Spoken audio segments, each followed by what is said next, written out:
کسی کے گھر میں اگر کسی پیرنٹ کی یا اولاد کی یا بہن کی یا بھائی کی ڈیتھ ہو جاتی ہے تو ایک چھوٹا واقعہ نہیں ہوتا ہماری زندگی میں.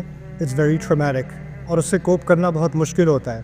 لیکن میرے نزدیک اس معاملے میں بھی ہم بہت زیادہ ایکسیسو ہو گئے ہیں. ایک ڈاکٹر ہیں میرے دوست ڈینمارک میں ہوتے ہیں, آنکولوجسٹ ہیں. جب وہ کسی غیر مسلم سے ڈینش بندے سے کہتے ہیں تیرا ٹائم آ گیا ہے, مشین پہ جانا ہے کیونکہ مشین سے آپ مصنوعی طور پہ اس کو زندہ رکھ سکتے ہو, تو عام طور پہ ان کا جواب یہ ملتا ہے میں نے اچھی زندگی گزاری ہے, میرے آنے کا ٹائم ہو گیا تو میں جا رہا ہوں. ایسا کرتا ہوں, میرے جو 2 دن رہ گئے میری فیملی کو یہاں بلا لو یا میں ان کے پاس چلے جاتا ہوں, ہم کچھ آخری اپنے کچھ دن خوشی میں منا لیں. میں نہیں چاہتا کہ میرے جانے سے کسی کو اداسی ہو. لائف مووز آن اور میری میموری سے ان کو خوشی آنی چاہیے, رونا نہیں آنا چاہیے. یہ ایسا انسان کہتا ہے جس کا نہ اللہ پہ ایمان ہے نہ آخرت پہ ایمان ہے, اور وہ بہت مطمئن ہے کہ اس کا ٹائم آ گیا. اور وہی ڈاکٹر کہتا ہے کبھی کبھی میرے پاس پاکستانی پیشنٹ آتے ہیں, ان کو بھی بتانا پڑتا ہے کہ جی 2 دن رہ گئے, 3 دن رہ گئے ہیں. نہیں ڈاکٹر صاحب ایسا نہیں ہو سکتا, ہم کسی اور ڈاکٹر کے پاس جاتے ہیں, آپ کو پتہ نہیں ہوگا. نہیں یہ مشین آپ بند نہیں کر سکتے, ایسا نہیں ہو سکتا, اللہ کبھی نہیں کر سکتا, ایسا ہو ہی نہیں سکتا.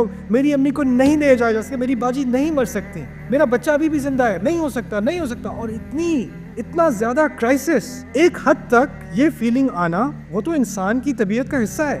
لیکن جس حد تک ہم اس کو لے کے گئے ہیں نا, تو مجھے اس بات کا احساس ہوا کہ کچھ بنیادی تعلیمات ہمارے دین کی ہیں جو اب دل سے بہت دور چلی جا چکی ہیں اور ان کو واپس لانے کی ضرورت ہے. میں اپنی ماں سے, اپنے باپ سے, اپنی باجی سے, جو میری باجی کو میں نے خود دفنایا تھا, she was my best friend, ان کو زمین میں نے خود ڈالا تھا. مجھے ایک بات کا پورا یقین ہونا چاہیے, میں اپنی باجی سے جتنی بھی محبت کر لوں, جتنا بھی پیار کر لوں ان سے, میرے رب کو جو اس سے محبت ہے نا, اس کا میں کبھی بھی مقابلہ نہیں کر سکتا, کبھی نہیں ہو سکتا. جب وہ میری کیئر میں تھیں تو میری انسانی صلاحیت محدود ہے ان کا خیال کرنے کی. اب وہ میرے رب کی کیئر میں ہے تو وہ میری کیئر سے کہیں زیادہ بہتر کیئر میں ہے. یہ جو ہوتا ہے نا کہ وہ کیوں چلی گئی, آپ کو کیوں اتنا اطمینان ہے کہ آپ نہیں جا رہے. انا للہ و انا الیہ راجعون. جب کسی کی موت ہوتی ہے ہم پہلے اپنے آپ کو یاد دلاتے ہیں کہ ہم سب خود اللہ کی ملکیت ہیں اور ہم نے اس کے پاس جانا ہے. ہم یہ نہیں کہتے انہ کان للہ وَإِنَّهُ إِلَيْهِ راجعون, یہ نہیں کہتے اِنَّا لِلَّهِ وَإِنَّا إِلَيْهِ راجعون. مرا کوئی اور ہے اور ہم اپنے آپ کے بارے میں کہہ رہے ہیں ہم بھی جانے والے ہیں.